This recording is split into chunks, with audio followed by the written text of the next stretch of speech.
Très heureux de vous la présenter, amis, collègues, étudiants, famille de cœur, mesdames et messieurs, Béatrice Thomas.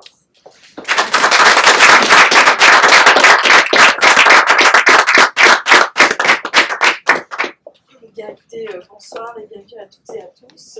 Donc, effectivement, amis, étudiants, collègues, je suis vraiment très heureuse d'être là ce soir. Je ressens une très grande joie et une très grande gratitude aussi de pouvoir être sur ce moment-là avec vous parce que bien, de pouvoir être ici au Canada, qui est ma patrie aujourd'hui, et d'être aussi au Québec, Montréal, HEC Montréal, qui sont ma maison.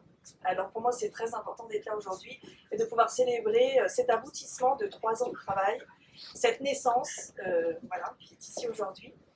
Et vous dire aussi que en fait, ce livre, le déclencheur, les personnes qui l'ont initié, souvent ça peut être une petite histoire effectivement à commenter, et bien figurez-vous, ce n'est autre que Jacques Languirand.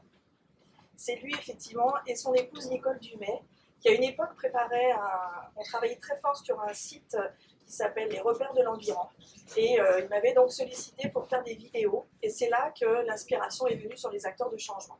Donc le papa n'est autre que Jacques Languirand. Donc c'est quand même quelque chose d'assez extraordinaire. Et en fait, à travers ce livre, j'ai vraiment eu à cœur à la fois de rendre hommage aux acteurs de changement connus. Alors j'aurai l'occasion de vous lire 2 extraits, puisque j'ai eu vraiment l'immense privilège et j'ai bénéficié de la grande générosité de Guy Corneau, de Jacques Languirand, qui ont témoigné dans ce livre en tant qu'acteur de changement, ainsi que Thomas Dansembourg aussi, qui est un auteur belge et qui a lui-même été un acteur de changement dans sa vie. Donc, je vous citerai quelques passages. Et donc c'est d'abord de rendre hommage à ces acteurs de changement, des pionniers qui ont osé et qui effectivement font avancer la société, font évoluer le monde.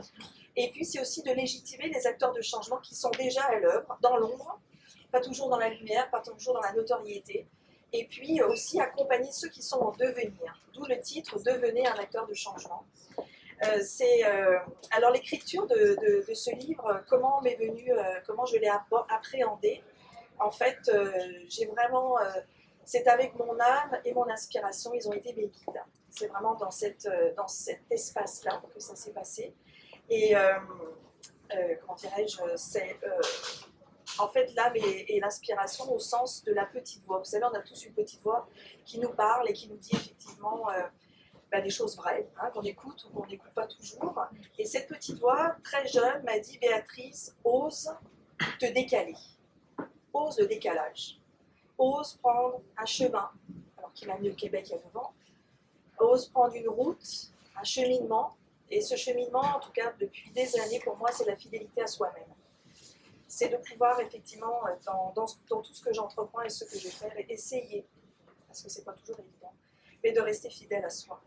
Et ce décalage, d'ailleurs, alors j'utilise le mot décalage, mais je pourrais dire penser, agir différemment, autrement, choisir, je sais pas, un sillon, une voie de traverse.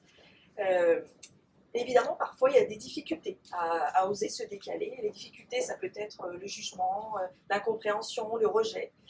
Mais il y a aussi une incroyable opportunité à le faire, c'est de changer la perspective. Quand on se décale, et en quittant la France, en venant ici au Québec, je me suis décalée d'un cadre de référence, d'une influence, d'une culture. Ça permet de prendre une autre perspective, une autre vision, de pouvoir appréhender les choses sous un autre angle. Et du coup, c'est une opportunité de revenir à soi, à qui on est vraiment, de pouvoir se reconnecter à notre essence et au ce pourquoi on est là. Quel est le sens de notre présence ici, sur cette terre, au sens large peut-être? Quel est le sens de notre mission? Et effectivement, c'est une occasion de ce fait d'imaginer, en tout cas d'envisager, devenir un acteur de changement dans cette perspective. Alors qu'est-ce qu'un acteur de changement? Alors quelques mots-clés que je pourrais vous citer, effectivement, c'est d'abord des personnes qui ont une vision et des valeurs différentes de ce que le monde a à offrir aujourd'hui, de ce que tu expliquais, effectivement, Stéphanie. C'est aussi des personnes qui sont résolument engagées, qui ont une volonté farouche, en fait, d'accomplir leur engagement, la mission qu'ils se donnent. Et pour citer les grands, donc je vais vous citer la définition que Jacques Languirand donne. Donc ça a été vraiment un immense hommage de pouvoir le rencontrer et l'interviewer. Alors la question que je lui posais, c'était: Monsieur Languirand, vous qui êtes sur ce chemin depuis longtemps, qu'est-ce qu'un acteur de changement? Comment le reconnaît-on?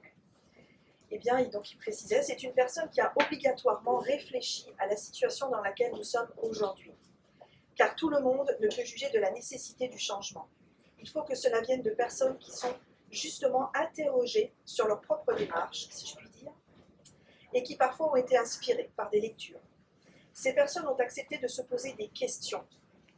C'est aussi simple que cela. Et d'en poser aux autres aussi. Ils s'interrogent également sur ce qui est de nature à changer ou ce que l'on devrait changer. C'est une question importante. Que doit-on changer?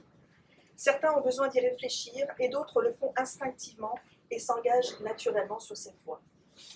Voilà sa définition. Alors, vous aurez accès effectivement à son témoignage qui est passionnant, plus longuement. Et maintenant, Guy Corneau, sous un autre nom, je ne présente même pas Jacques Languirand parce qu'ici tout le monde connaît. Guy Corneau, c'est un psychanalyste jungien, je pense que certains d'entre vous aussi le connaissent. Alors lui, c'était vraiment riche aussi parce qu'il apporte encore une autre perspective.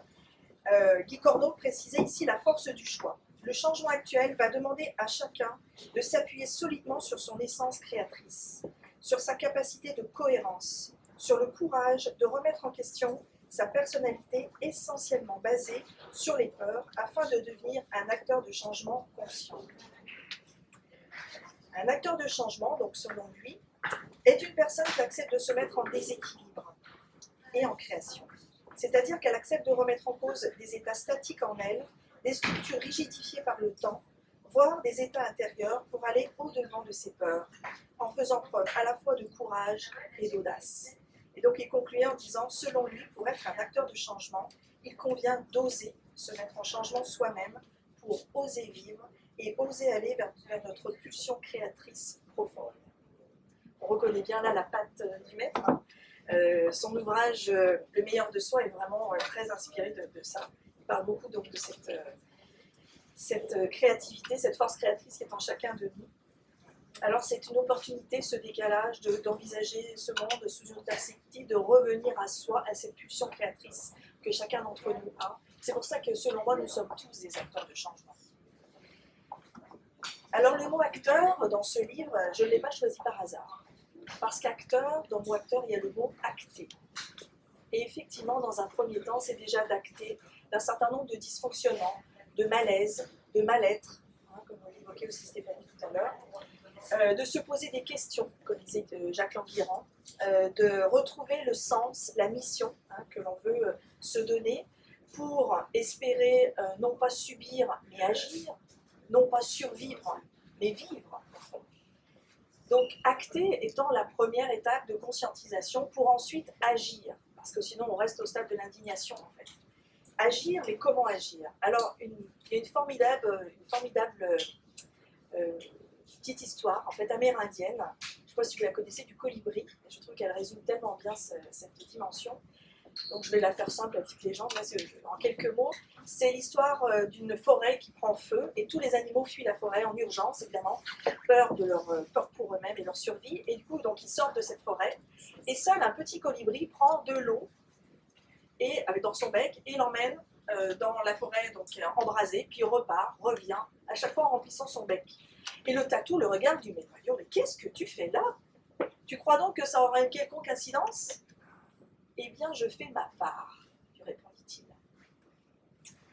Et donc, effectivement, c'est agir, c'est une occasion de nous redéfinir, de nous révéler, de nous exprimer comme acteurs de changement, d'exprimer ce que nous portons au fond de nous, depuis toujours, car tout est là, finalement, et de pouvoir le redonner au monde et l'exprimer. Chacun à sa mesure, chacun avec son propre engagement, à son niveau, et surtout avec sa couleur. C'est peut-être ça, effectivement, d'agir. Agir à titre individuel, à titre collectif, au niveau des organisations, en tant que parent, on peut être un acteur de changement à bien des niveaux. Et effectivement, c'est un peu dans cette perspective aussi que j'ai construit la deuxième partie pour pouvoir situer à quel endroit j'ai le goût d'être un acteur de changement. Mais en comprenant évidemment que ça passe avant tout et ça part avant tout de soi.